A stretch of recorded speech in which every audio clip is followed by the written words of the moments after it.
I think the next discussion in that case needs to be, what channel are we putting this out on? What do we need to do post-production? Is there a way to hack it so that we are not stuck in the post space?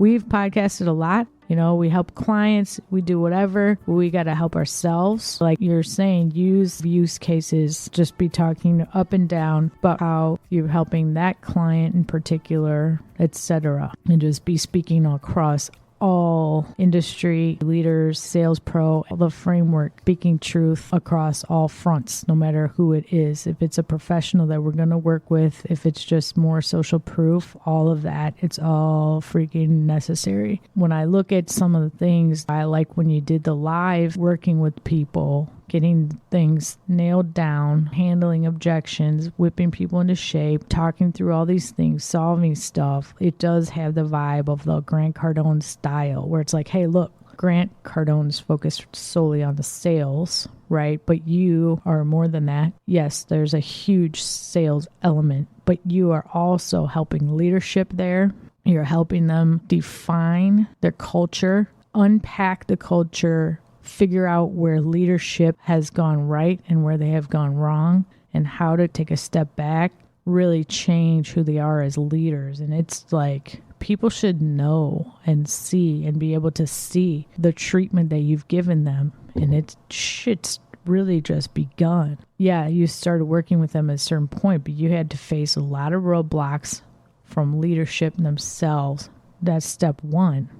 And then everything else, as far as how they view their own company, how they set it up, their own limitations, etc., all the way down to operations, back office, all the remote employees, people thinking that their division is superior and that they don't have to have any accountability. Every little thing, every little personality, people that think that they are also executives and don't realize their position, in addition to sales, numbers, scripting, growth, trying to think about the company in a positive way as something that they can be proud of, calling people out on their horse shit, all of it.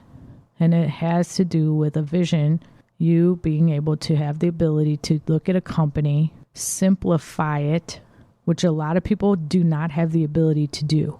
It's like Einstein, okay? He would look at a physics problem or cosmology or whatever it is. In order for me to teach this to people, I have to take this concept and make it into something very simple in order to digest it, to get published, to do whatever I need to do to keep advancing these ideas in my career, etc. So it takes a very highly trained and intelligent person with vision to be able to look at a business, break it down to its most elemental level, and go, this is what's up. This is the business you're really in. Here's where you're leaving money on the table. You need to listen to what I'm saying. You need to consider these details. And so you're constantly trying to fight, old ideas, all the bad habits that got people into where they were to begin with, culturally and otherwise. And then take all of that and also provide a sales training and an openness to growth. So I just think it's a masterful pursuit, and that it's something that definitely should be used for content purposes, because you're doing it in a bubble right now. And I just think every opportunity should be documented. Even if there's bad days when you have low energy or you're fighting some kind of personal demon or you're sick or whatever it is, even those days, you still show up and do what you do. Have said this before, I believe internally, externally now, I believe that we can come up with language and assets almost like a primer to how to get the most out of David Wang. Okay, yes, ideally people will go, all right, I need to think for myself. Anytime I enter into any conversation during any day of the year with anybody that I come across. So people that are functioning at that level, they crave that, want that, appreciate it, and use it to within an inch of its life, always. Those people exist. Like Jared is an example. He didn't have that sort of training, but things started to fire with him where he listened to you and go, crap, okay, yes. And he's become, a total disciple, partner, etc. Someone that we can do a lot of business with. Okay, so there's that type of person.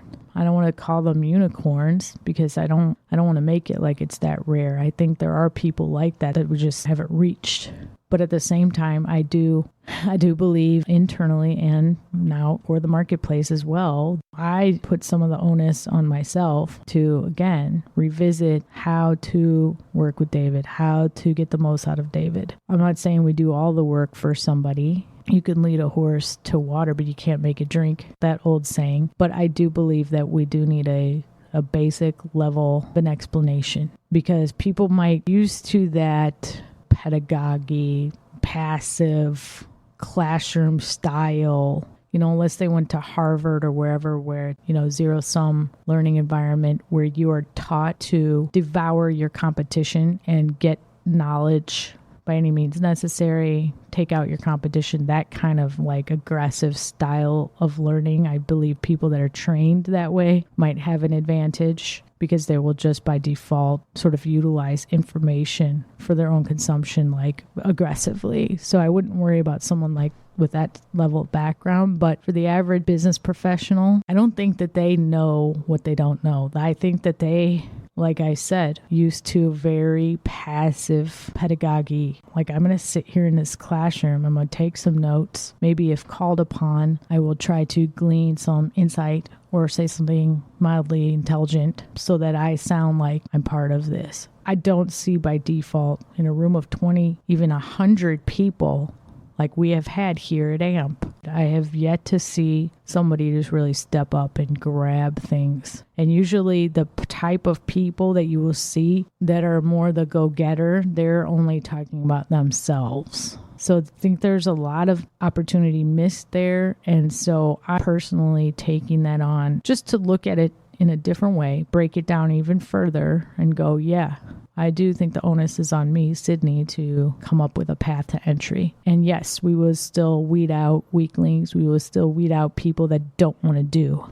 because there's a lot of that going around. But I think if we give people a chance to go, okay, yes, this is different, then I think we have a little bit of it just like greases the wheels a little bit more.